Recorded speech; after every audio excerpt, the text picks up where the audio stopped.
বিসমিল্লাহির রহমানির রহিম। হযরত মুআয ইবনে জাবাল রাদিয়াল্লাহু হতে বর্ণিত, নবী করিম সাল্লাল্লাহু আলাইহি সাল্লাম বলেছেন, শয়তান হচ্ছে মানুষের বাঘ।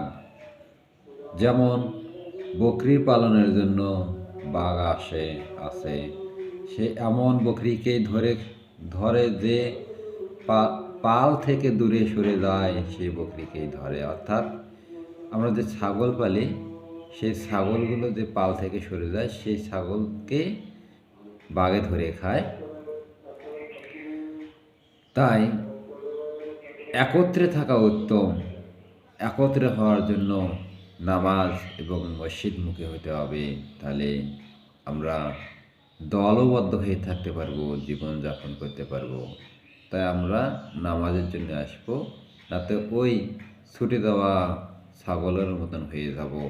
যদি আমরা পাহাড়েও থাকি, তাহলে একত্রে থাকবো, তাহলে আমাদের কোনো ক্ষতি হবে না। হ্যাঁ, যার মাধ্যমে আল্লাহ তাআলার সন্তুষ্টি অর্জন করতে পারবো।